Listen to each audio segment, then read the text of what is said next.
Iyi karita ndangamuntu koranabuhanga indangamuntu igiye kugihabwa buri wese kuva ku mwana ukivuka, umunyamahanga umaze igihe atuye mu Rwanda cyangwa ukeneye iyo serivisi, impunzi n'abimukira.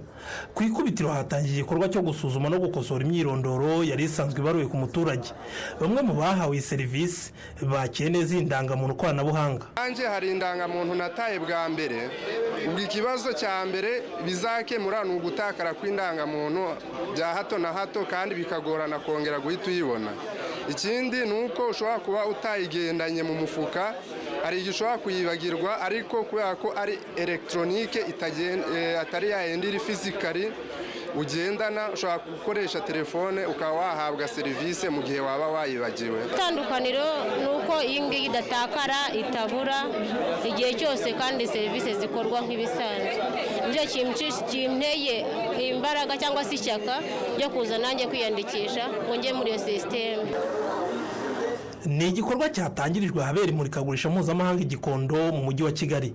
Umuyobozi mukuru w'ikigo cy'igihugu gishinzwe indangamuntu NIDA, Mukesha Josephine, aragaragaza uburyo indangamuntu koranabuhanga itandukanye n'isanzwe. Twongeye ibipimo ndangamiterere tugomba gutanga, tuzatanga intoki zose uko ari 10, dufate ishusho y'imboni n'ifoto yo mu maso. Iyo ngiyo yo noneho tukajya tunayisimbura kenshi hashoboka uko umuntu agenda ahinduka, kuko murumva tuzatangira gufotora kuva umuntu akiri uruhinja.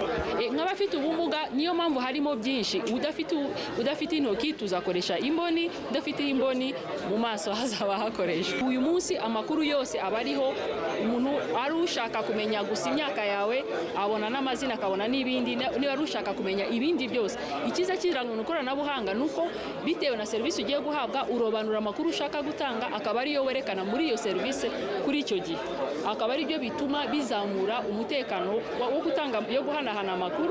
Iyo twandikisha abakuru dushobora kureba amakuru dufite kurangamuntu, niba bikeneye gukosorwa tukayakosora. Ariko ikindi kirimo cy'ingezi cyane ni ukumenya ngo tugomba kwandikisha n'abana bacu, kuko umwana muto ntabwo ari we wiyandikisha, umubyeyi niwe cyangwa umufiteho ububasha bwa kibyeyi niwe ugomba kwemeza amakuru. Uyu munsi turi hano muri Expo, ariko mu minsi iri imbere ya vuba tuzagera mu gihugu ahantu hose, mu mirenge no mu tugari, aho abantu bose bazashobora gukora kwemeza amakuru yabo no kwifotoza kugira ngo bahabwe irangamuntu koranabuhanga. Ni indangamuntu koranabuhanga izajya itangwa nta kiguzi kandi ntibisabe ko nyirayigendana. Umunyamabanga uhoraho muri Minisiteri y'Ubutegetsi bw'Igihugu, Bob Gakire, yasabye Abanyarwanda kwitabira iki gikorwa kuko bizanabafasha kubona serivisi zinoze. Igendanwa ni itakara kandi biroroshye kuba wamenya amakuru ari akwanditseho, niba akosoye, niba adakosoye, ukaba wanabyikorera kandi ufite n'ubwo burenganzira bitagoye. Icya kabiri ni uko izadufasha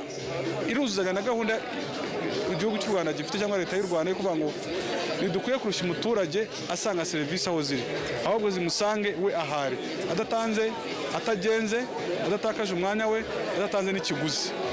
Ni muri ubwo buryo. Ibyo byose rero icyo twasaba, ukwezi kw'irangamimerere kugiye gutangira, ni ukwezi ubundi dukora buri mwaka kwa 8, aho irangamimerere bya byiciro ari ukwandikisha wacikanywe, witabye Imana, wavutse, bizi igihe cyiza. Muri rusange Abanyarwanda basaga miliyoni 14 nibo biteganyijwe ko bazahabwa ikarita ndangamuntu koranabuhanga. Ubu buri murenge urimo urubyiruko rwahuguwe ruzafasha mu gusuzuma no gukosora imyirondoro ibaruye ku muturage. Iyi ndangamuntu koranabuhanga ikazatangira gukoreshwa mu kwezi kwa gatandatu umwaka utaha 2026. Iyi karita ndangamuntu koranabuhanga indangamuntu igiye kugihabwa buri wese kuva ku mwana ukivuka, umunyamahanga umaze igihe atuye mu Rwanda cyangwa ukeneye iyo serivisi, impunzi n'abimukira. Ku ikubitiro hatangiye igikorwa cyo gusuzuma no gukosora imyirondoro yari isanzwe ibaruye ku muturage. Bamwe mu bahawe iyi serivisi bakeneye indangamuntu koranabuhanga. Anje hari indangamuntu nataye bwa mbere, ubwo ikibazo cya mbere bizakemura ni ugutakara kw'indangamuntu bya hato na hato kandi bikagorana kongera guhita uyibona. Ikindi ni uko ushobora kuba utayigendanye mu mufuka, hari igihe ushobora kuyibagirwa, ariko kubera ko ari elegitoronike atari yayindi iri fizikari ugendana, ushobora gukoresha telefone ukaba wahabwa serivisi mu gihe waba wayibagiwe. Itandukaniro ni uko iyi ngiyi idatakara, itabura igihe cyose kandi serivisi zikorwa nk'ibisanzwe. Nicyo kinteye imbaraga cyangwa se ishyaka ryo kuza nanjye kwiyandikisha ngo njye muri iyo sisiteme. Ni igikorwa cyatangirijwe ahabera imurikagurisha mpuzamahanga i Gikondo mu mujyi wa Kigali. Umuyobozi mukuru w'ikigo cy'igihugu gishinzwe indangamuntu NIDA Mukesha Josephine aragaragaza uburyo indangamuntu koranabuhanga itandukanye n'isanzwe. Twongeye ibipimo ndangamiterere tugomba gutanga, tuzatanga intoki zose uko ari 10, dufate ishusho y'imboni n'ifoto yo mu maso, iyo ngiyo yo noneho tukajya tunayisimbura kenshi hashoboka uko umuntu agenda ahinduka, kuko murumva tuzatangira gufotora kuva umuntu akiri uruhinja. Nk'abafite ubumuga niyo mpamvu harimo byinshi, udafite intoki tuzakoresha imboni, udafite imboni mu maso hazaba hakoresha. Uyu munsi amakuru yose aba ariho, umuntu ari ushaka kumenya gusa imyaka yawe abona n'amazina akabona n'ibindi, niba ari ushaka kumenya ibindi byose. Ikiza cy'irangamuntu koranabuhanga nuko bitewe na serivisi ugiye guhabwa urobanura amakuru ushaka gutanga, akaba ariyo werekana muri iyo serivisi kuri icyo gihe, akaba ari byo bituma bizamura umutekano wo gutanga yo guhanahana amakuru. Iyo twandikisha abakuru dushobora kureba amakuru dufite kurangamuntu, niba bikeneye gukosorwa tukayakosora, ariko ikindi kirimo cy'ingezi cyane ni ukumenya ngo tugomba kwandikisha n'abana bacu, kuko umwana muto ntabwo ari we wiyandikisha, umubyeyi niwe cyangwa umufiteho ububasha bwa kibyeyi niwe ugomba kwemeza amakuru. Uyu munsi turi hano muri Expo, ariko mu minsi iri imbere ya vuba tuzagera mu gihugu ahantu hose, mu mirenge no mu tugari, aho abantu bose bazashobora gukora kwemeza amakuru yabo no kwifotoza kugira ngo bahabwe irangamuntu koranabuhanga. Ni indangamuntu koranabuhanga izajya itangwa nta kiguzi kandi ntibisabe ko nyirayo igendana. Umunyamabanga uhoraho muri Minisiteri y'Ubutegetsi bw'Igihugu Bob Gakire yasabye Abanyarwanda kwitabira iki gikorwa kuko bizanabafasha kubona serivisi zinoze. Igendanwa ni itakara